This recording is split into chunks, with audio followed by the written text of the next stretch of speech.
ಹೌದು, ರಾಜ್ಯ ಬಿಜೆಪಿಯಲ್ಲಿ ಆಂತರಿಕ ಕಲಹ ನಿಲ್ತಾ ಇಲ್ಲ. ದೆಹಲಿಯಲ್ಲಿ ಯತ್ನಾಳ್ ಬಣ ಬೀಡು ಬಿಟ್ಟಿದ್ರೆ ರಾಜ್ಯದಲ್ಲಿ ಒಂದಷ್ಟು ಬೆಳವಣಿಗೆಗಳು ನಡೆದಿದೆ. ನಿನ್ನೆಯಷ್ಟೇ ಬೆಂಗಳೂರಿಗೆ ಬಂದಿರುವಂಥ ಬಿಜೆಪಿ ರಾಷ್ಟ್ರೀಯ ಪ್ರಧಾನ ಕಾರ್ಯದರ್ಶಿ ಆಗಿರುವಂಥ ತರುಣ್ ಚುಗ್ ಇವತ್ತು ಸದಸ್ಯತ್ವ ಅಭಿಯಾನದಲ್ಲಿ ಭಾಗಿಯಾದರು.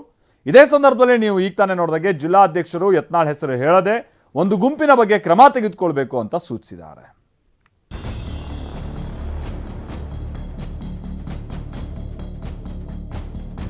ವಿಜೇಂದ್ರ ಅವರು ಪಕ್ಷ ವಿರೋಧ ಚಟುವಟಿಕೆ ಅವ್ರಿಗೆ ಯಾವ ನೋಟಿಸ್ ಕೊಡ್ತಾರೆ ನಮಗೆ ತಮ್ಮ ಮುಖ ಕೇಳ್ತಾರೆ. ಈಗಾಗಲೇ ಕೇಂದ್ರದ ವರಿಷ್ಠರು ಗಮನಿಸ್ತಾ ಇದ್ದಾರೆ.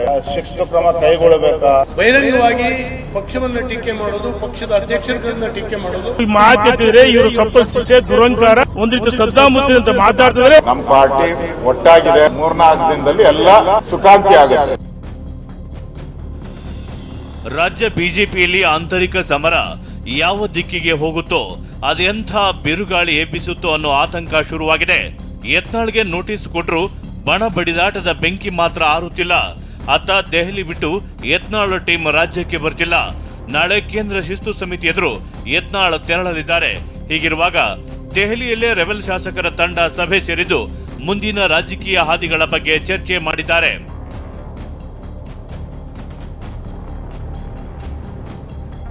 ಒಂದು ಕಡೆ ಯತ್ನಾಳ್ ದೆಹಲಿಯಲ್ಲಿ ಬೀಡು ಬಿಟ್ಟಿದ್ರೆ, ಇತ್ತ ರಾಜ್ಯಕ್ಕೆ ಬಿಜೆಪಿ ರಾಷ್ಟ್ರೀಯ ಪ್ರಧಾನ ಕಾರ್ಯದರ್ಶಿ ತರುಣ್ ಚುಗ್ ಭೇಟಿ ನೀಡಿದ್ದಾರೆ. ಬಿಜೆಪಿ ಸದಸ್ಯತ್ವ ಕಾರ್ಯಕ್ರಮ ಹಿನ್ನೆಲೆ ರಾಜ್ಯಕ್ಕೆ ಬಂದಿದ್ದಾರೆ. ಅಭಿಯಾನದ ಬಳಿಕ ತರುಣ್ ಚುಗ್ ಬಿಜೆಪಿ ಪ್ರಮುಖರ ಸಭೆ ನಡೆಸಿದ್ರು. ಸಭೆಯಲ್ಲಿ ರೆಬೆಲ್ ತಂಡದ ಬಗ್ಗೆ ಹೆಚ್ಚು ಚರ್ಚೆಯಾಗಿದೆ. ಹಾಗಾದ್ರೆ ಆ ಚರ್ಚೆಗಳು ಏನು ಅನ್ನೋದನ್ನ ನೋಡೋದಾದ್ರೆ, ಪ್ರಮುಖರ ಸಭೆಯಲ್ಲಿ ರಾಜ್ಯ ಬಿಜೆಪಿಯಲ್ಲಿನ ಆಂತರಿಕ ಬಿಕ್ಕಟ್ಟು ಬಗ್ಗೆ ಚರ್ಚೆ ಆಗಿದೆ. ತರುಣ್ ಚುಗ್ ಎದುರು ಒಂದಿಷ್ಟು ನಾಯಕರು ಯತ್ನಾಳ್ ಹೆಸರು ಹೇಳದೆ ದೂರು ದುಮ್ಮಾನ ತೋಡಿಕೊಂಡಿದ್ದಾರೆ. ಗುಂಪು ಎಂದು ಉಲ್ಲೇಖಿಸಿ ಕ್ರಮಕ್ಕೆ ಜಿಲ್ಲಾಧ್ಯಕ್ಷರು ಆಗ್ರಹಿಸಿದ್ದಾರೆ. ರಾಜ್ಯಾಧ್ಯಕ್ಷರನ್ನ ಹೈಕಮಾಂಡ್ ನಾಯಕರು ನೇಮಿಸಿದ್ದಾರೆ. ಯಾರ್ಯಾರಿಗೆ ವ್ಯತ್ಯಾಸ ಇದೆಯೋ ಕೂತ್ಕೊಂಡು ಮಾತಾಡಲಿ. ಮಾಧ್ಯಮದ ಎದುರು ಹೋಗಿ ಪ್ರಚಾರ ತೆಗೆದುಕೊಳ್ಳುವುದು ಯಾಕೆ? ಬಹಿರಂಗ ಮಾತಿನಿಂದ ಪಕ್ಷಕ್ಕೆ ಸಾಕಷ್ಟು ಮುಜುಗರ ಆಗುತ್ತಿದೆ.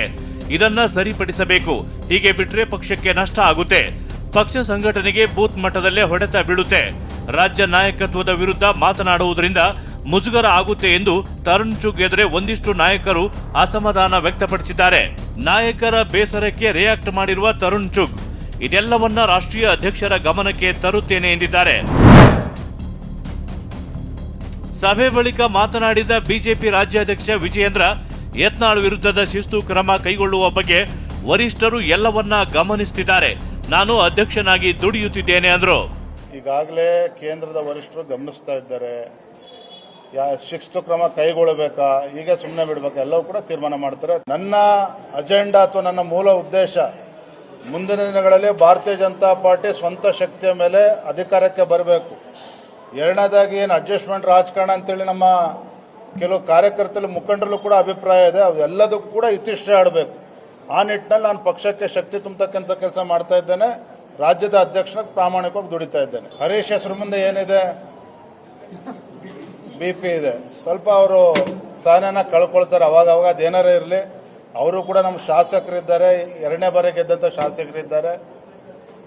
ಇನ್ನು ಬೇರೆ ನೋಟಿಸ್ಗಳು ಎಲ್ಲವೂ ಕೂಡ ಕೇಂದ್ರದ ರಾಷ್ಟ್ರೀಯ ನಾಯಕರ ಮುಂದೆ ಇದೆ. ಎಲ್ಲವನ್ನು ಕೂಡ ಗಮನಿಸ್ತಾ ಇದ್ದಾರೆ. ವಿಪಕ್ಷ ನಾಯಕ ಆರ್ ಅಶೋಕ್ ಮಾತನಾಡಿ ಎಲ್ಲವನ್ನ ಕೇಂದ್ರದ ನಾಯಕರು ಸರಿ ಮಾಡುತ್ತಾರೆ ಅಂದ್ರು.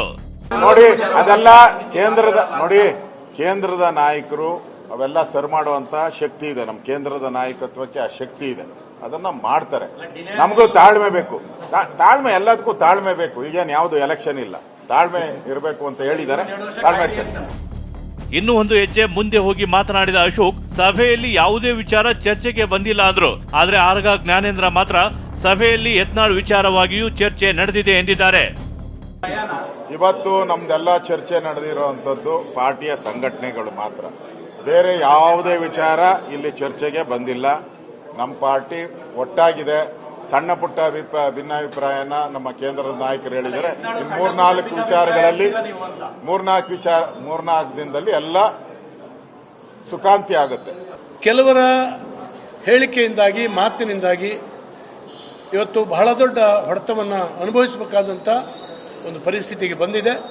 ಇದಕ್ಕೆ ಅವಕಾಶ ಕೊಡಬಾರ್ದು. ಅವ್ರನ್ನ ಕರೆದು ಮಾತಾಡಬೇಕು.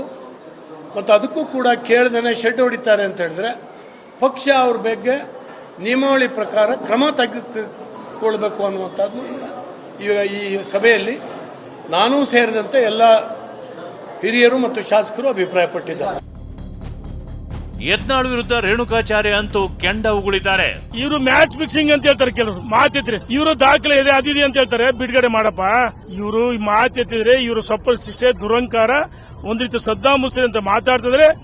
ಬಿಜಾಪುರದಲ್ಲಿ 18 ಸ್ಥಾನ ಮೇಯರ್ ಕಾಂಗ್ರೆಸ್ ಯಾಕೆ ಬಿಟ್ಕೊಟ್ರ ಹಂಗಾರೆ? ಇದು ಮ್ಯಾಚ್ ಫಿಕ್ಸಿಂಗ್ ತಾನೆ ಅಣ್ಣ. ಈಗ ಯಾರೋ 3-4 ಜನ ಬೆರಳೆಣಿಕೆ ಅಷ್ಟೇ. ಇಡೀ ರಾಜ್ಯ ಭಾರತೀಯ ಜನತಾ ಪಾರ್ಟಿ ಜಿಲ್ಲಾಧ್ಯಕ್ಷರು, ಲೋಕಸಭಾ ಸದಸ್ಯರುಗಳು, ಹಾಲಿ ಮಾಜಿ ಎಲ್ಲರೂ ಮತ್ತು ವಿಪಕ್ಷ ನಾಯಕರುಗಳು ಎಲ್ಲ ಒಟ್ಟಾಗಿಲ್ವಾ? 3 ತಂಡಗಳ ಪ್ರವಾಸ ಮಾಡ್ತಲ್ಲ. ಯಾರೋ ಒಬ್ರು ಅವರ ಸ್ವಪ್ರತಿಷ್ಠೆ, ಅವರು ಸ್ವಯಂ ಘೋಷಿತ ನಾಯಕರಾಗಿ ಹೊರಟಿದ್ದಾರೆ. ಏನು ಮಾಡಕ್ಕಾಗಲ್ಲ.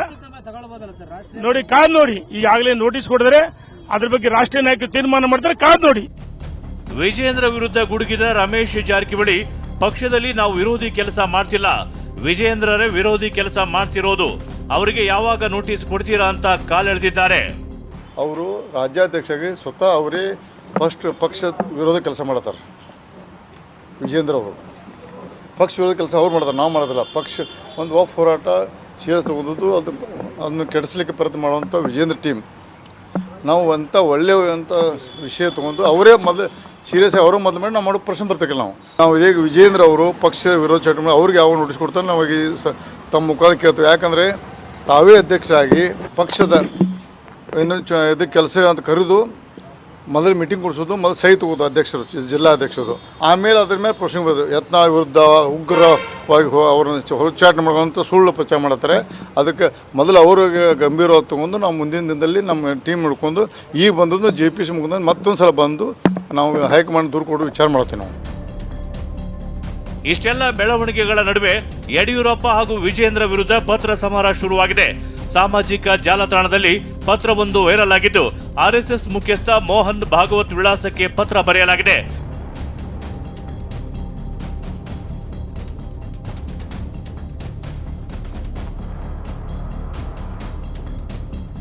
ಸಿಎಂ ಸಿದ್ದರಾಮಯ್ಯ ಹಾಗೂ DCM DK ಶಿವಕುಮಾರ್ ಜೊತೆ ಅಪ್ಪ ಮಗ ಒಳ ಒಪ್ಪಂದ ಮಾಡಿಕೊಂಡಿದ್ದಾರೆ, ಕೂಡಲೇ ಕ್ರಮ ಕೈಗೊಳ್ಳಬೇಕು ಅಂತ ಪತ್ರದಲ್ಲಿ ಉಲ್ಲೇಖ ಮಾಡಲಾಗಿದೆ. ಮತ್ತೊಂದು ವಿಚಾರ ಏನಂದ್ರೆ, ವಕ್ಫ್ ವಿರುದ್ಧ ಬಿಜೆಪಿ ಇನ್ನೊಮ್ಮೆ ಪ್ರತಿಭಟನೆಗೆ ಮುಂದಾಗಿದೆ. ಯತ್ನಾಳ್ ಟೀಮ್ ಪ್ರತಿಭಟನೆ ಶುರು ಮಾಡಿದ್ದ ಬೀದರ್ನಿಂದಲೇ ವಿಜೇಂದ್ರ ಟೀಮ್ ನಾಳೆ ಅಖಾಡಕ್ಕೆ ಇಳಿಯಲಿದೆ. ಅದೇನೇ ಹೇಳಿ, ರಾಜ್ಯ ಬಿಜೆಪಿಯಲ್ಲಿನ ಸ್ಥಿತಿ ನೋಡಿದ್ರೆ ಆಂತರಿಕ ದಂಗೆ ನಿಲ್ಲುವ ಲಕ್ಷಣಗಳೇ ಕಾಣ್ತಿಲ್ಲ. ನಾಳೆ ಯತ್ನಾಳ್ ಶಿಸ್ತು ಸಮಿತಿ ಎದುರು ಹೋಗಲಿದ್ದು, ನೋಟಿಸ್ಗೆ ಅದ್ಯಾವ ಉತ್ತರ ಕೊಡ್ತಾರೆ ಅನ್ನೋದೇ ಕೌತುಕ. Bureau report, TV9